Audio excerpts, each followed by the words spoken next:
Hello നമസ്കാരം. Big boss Malayalam season 7 live update നോക്കാം. ലൈവിൽ കുറച്ച് നേരം മുൻപാണ് പണിപ്പുര ടാസ്ക് കഴിഞ്ഞത്.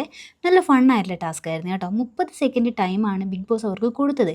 30 സെക്കൻഡിനുള്ളിൽ ഒരാൾ കയറുക, ഇതൊരു റിലേ മോഡലാണ്. ഒരാൾ കയറുക, അടുത്ത ആൾ കയറുക, അങ്ങനെ ഓരോരുത്തരായിട്ട് അതിനകത്തേക്ക് കയറണം. അത് 30 സെക്കൻഡ് സമയത്തിനുള്ളിൽ 5 പേരും കയറിയിട്ടുണ്ടാവണം.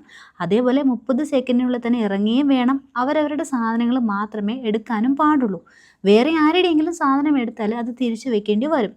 പിന്നെ പണിപ്പുരയുടെ അകത്ത് 5 പേരും കയറിയില്ല എങ്കിൽ മറ്റുള്ളവരുടെ സാധനങ്ങൾ അത് നഷ്ടപ്പെടുന്ന ഒരു ടാസ്ക് ആയിരുന്നു ഇവിടെ. ഇവിടെ കൃത്യമായിട്ട് വൈൽഡ് കാർഡായിട്ട് കയറി വന്നവർ അകത്ത് കയറുകയും സാധനം എടുത്ത് പുറത്ത് വരികയൊക്കെ ചെയ്തു. എന്നാൽ ഇതിൽ ജിഷിൻ ലക്ഷ്മിയുടെ സാധനം എടുത്തുകൊണ്ടാണ് പുറത്തേക്ക് ഇറങ്ങിയത്. അതുകൊണ്ട് തന്നെ ലക്ഷ്മിയുടെ സാധനം എടുക്കാനും പറ്റിയില്ല. ജിഷിൻ മാറി എടുത്തത് കൊണ്ട് തന്നെ അത് തിരിച്ച് വെക്കേണ്ട ഒരു അവസ്ഥയും അവിടെ ഉണ്ടായിരുന്നു. ജിഷിനും ലക്ഷ്മിയും ലാസ്റ്റാണ് ഈ ഒരു പണിപ്പുരയിലേക്ക് കയറി വന്നത്.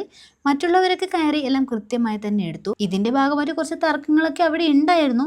എന്നാലും ആദ്യം കയറിയ 3 പേരും അവരുടെ സാധനങ്ങൾ കൃത്യമായി എടുത്തു കൊണ്ടുവന്നു. അതും 30 സെക്കൻഡിനുള്ളിൽ തന്നെയാണ് അവർ ഇറങ്ങി വന്നത്. അതുകൊണ്ട് ഇവിടെ വൈൽഡ് കാർഡാണ് വിജയിച്ചിട്ടുണ്ടായിരുന്നത് കേട്ടോ. ഇനി അവർക്കുള്ള പണിയും കാര്യങ്ങളും ഒക്കെയാണ് ഇനി കൊടുക്കാൻ പോകുന്നത്. കൂടാതെ ഇതിൻ്റെ ഭാഗമായിട്ട് കുറച്ച് വഴക്കൊക്കെ അവിടെ നടന്നിട്ടുണ്ടായിരുന്നു കേട്ടോ ലൈവിൽ.